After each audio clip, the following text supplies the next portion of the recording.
Hey everyone, welcome back to the channel. If you are a software engineer, the last few weeks have been absolutely wild. We have seen what might be the biggest AI model war in history, some surprising shifts in the job market, and honestly, some trends that might make you rethink your entire career strategy for 2026. I am going to break down everything that happened in software engineering in past few weeks. And here's the thing, some of this stuff actually matters for your day-to-day work and your career. Some of it just noise. So stick around because by the end of this video you will know exactly what you need to worry about and what you can safely ignore. Let's dive in. Alright, let's start with the drama because December 2025 might go down in history as the month the gloves truly came off in AI development. On December 2nd, Sam Altman at OpenAI did something pretty unprecedented. He issued what they are calling a code red alert internally. Now, if you are not familiar with the corporate speak, code red basically means drop everything, we have an emergency. And what was the emergency? Google's Gemini 3. Now, here's what actually happened. OpenAI looked at Google's new model and basically said, we need to make ChatGPT significantly better and we need to do it fast. They are talking about improving personalization, speed, reliability, and accuracy. And get this, they have put other projects on hold, including their advertising initiatives, which, let's be honest, would have been massive revenue stream. This is an 8-week sprint that they are saying will end in late January with a major product update. Should we care about this? Here is my take. Yes, but not because of the drama. Care about it because of what it means for you as an engineer. These companies are in an arms race, which means AI tools you use every day are about to get a whole lot better, a whole lot faster. Now, OpenAI didn't just sit around worrying. On December 11th, they dropped GPT 5.2, and according to their release notes, this thing is a beast. They are claiming significant improvements in coding, which directly affects you mathematics, science, visual processing, and logical reasoning. But here is the interesting part. In thinking mode, they are saying it performs at or exceeds human expert level on complex deliverables. We are talking legal documents, engineering designs, nursing care plans. OpenAI was quick to say this wasn't a rushed response to Google. They claim it was months in the development, and whether you believe that or not, the model is here and it's available now to paid subscribers. But let's talk about what started all this. Google didn't just release one model, they launched an entire Gemini 3 era starting November 18th with more releases throughout December. On December 17th, they released Gemini 3 Flash Preview, and this is where it gets interesting for developers. They are calling it fast frontier class performance with upgraded visuals and spatial reasoning. But here is the key phrase agentic coding features. Yes, you heard it right. Agentic coding. That means AI that can actually understand and work on large code bases with more autonomy. Google has integrated these into Search, the Gemini app, and something called Google Anti-Gravity, which is their new agentic development platform. If you are a software engineer watching this, you might be feeling a bit anxious about all this AI stuff. Are these models going to replace me? Here's what you actually need to understand. These tools are making senior engineers more productive, not making engineer obsolete. The data shows that developers using AI tools report 92% faster development times and 88% increased productivity. But, and this is a crucial, they still need to know what they are doing. The engineers winning right now are the ones learning to work with this tool, not against them.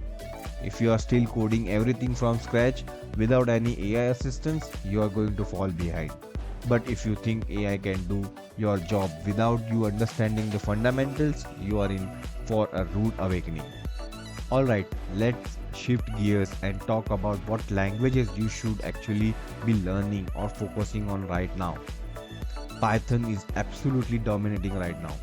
We are talking 25.98% market share in the TIOB index, and it's not slowing down. Why? AI and machine learning. Every single AI and ML framework you can think of, TensorFlow, PyTorch, Scikit-learn, they are all Python first. If you want to work with AI models, you need Python, period. Should you learn Python if you don't know it? If you are working in AI, data science, machine learning, or even just want to script AI tool integration, absolutely. It's not optional anymore. JavaScript is holding steady at 3.22% market share. Still essential for web development, but here is the trend. TypeScript is eating JavaScript's lunch. TypeScript's 5.7 version came out with enhanced variable initialization checks and full ECMAScript 2024 support, and enterprises are loving it. Why? Scalability, type safety, fewer bugs in production. If you are still writing vanilla JavaScript for large projects, you are making your life harder than it needs to be. Now, this is interesting. Rust and Go are showing serious upward momentum. Rust, especially. Why? Cloud native applications and high performance systems. These languages are built for the modern era of distributed system, containerization, and performance critical application. Do you need to learn this right now? Depends. If you are working in systems programming, building infrastructure, or working on performance critical application, yes. If you are building web apps and APIs, maybe not immediately, but keep them on your radar. Let's talk about what's dying out. C Sharp is declining as development moves away from Windows centric environments. PHP continues its slow fade, though it's still powering a lot of the web.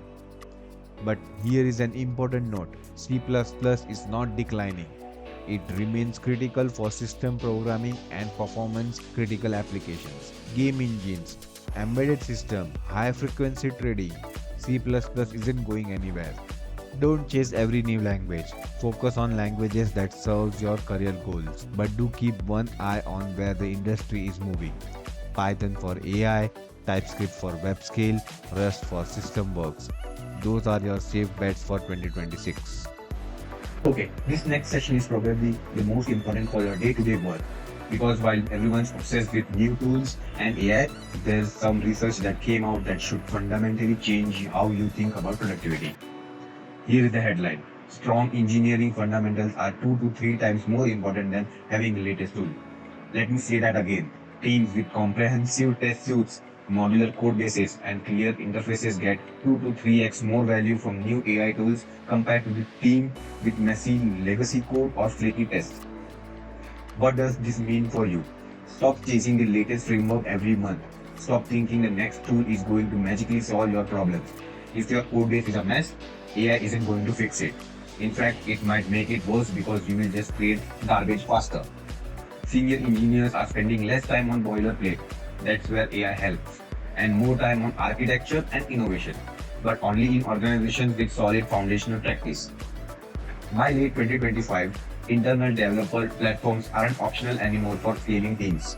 Companies that build golden path, self-service environment, standardized pipelines, preview deployments are seeing 50% reduction in infrastructure ticket and 30 to 50% reduction in deployment lead time. What should you do about this? If you are in a company that doesn't have a platform engineering, start making noise about it, or honestly consider if that's where you want to be.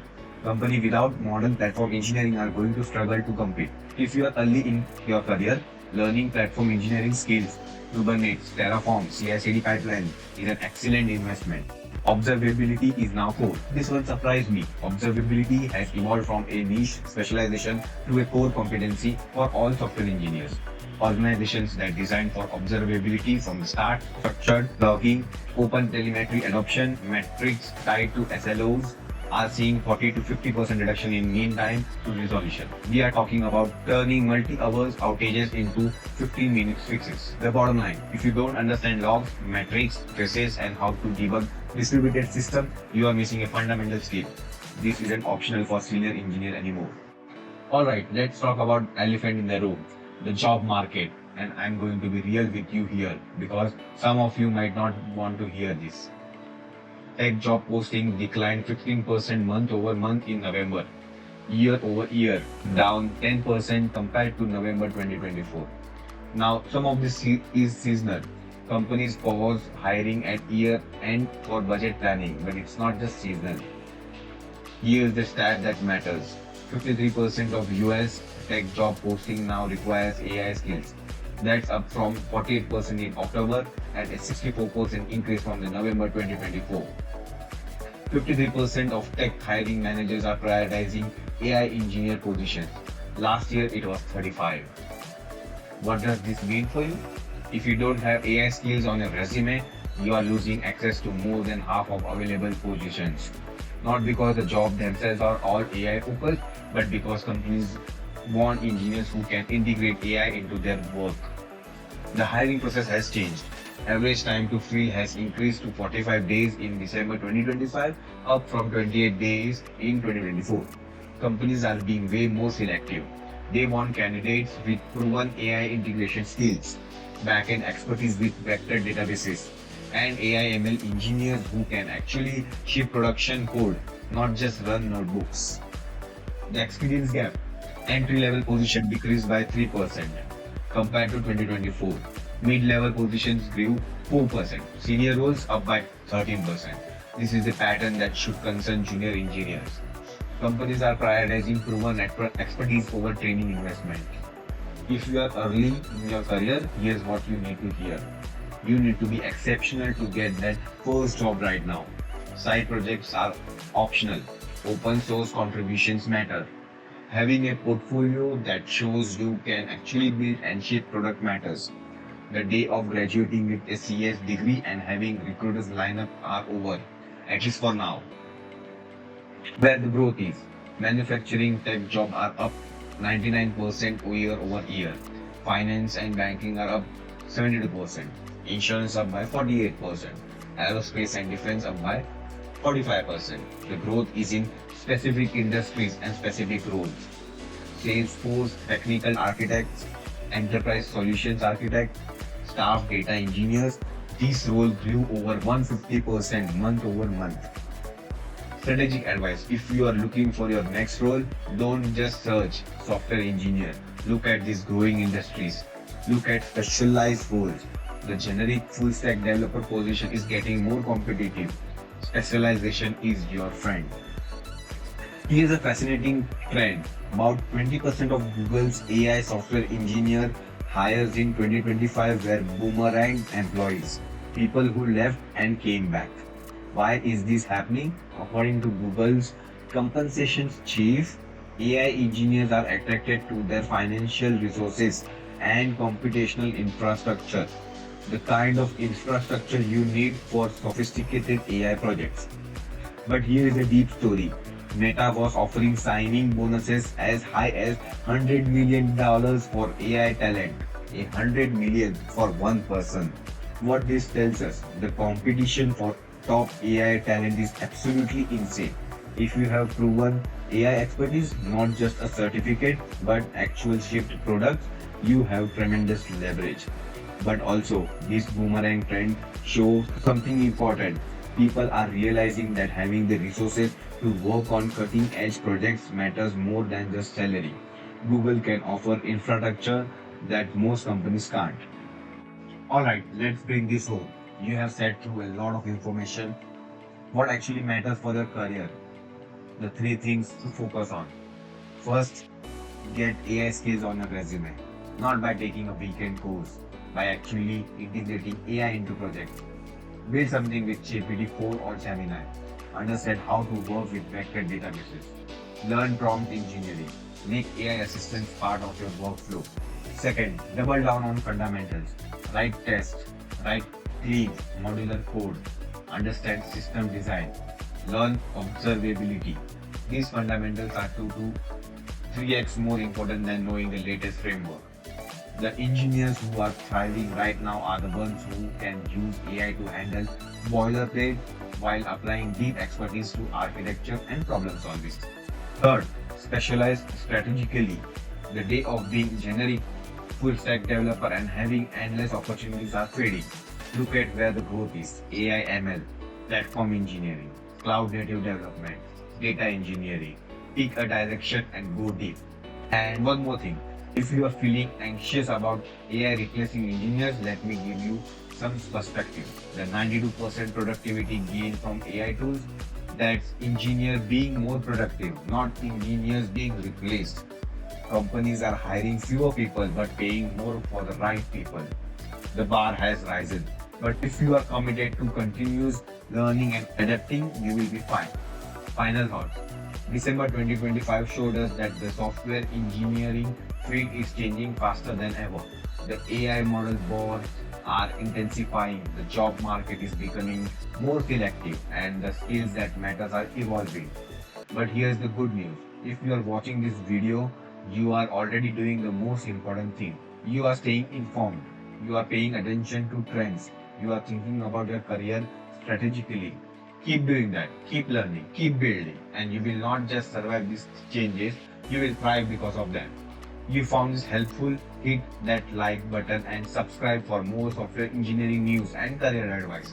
Drop a comment below telling me what topic you want me to cover next. Thanks for watching, and I will see you in the next one.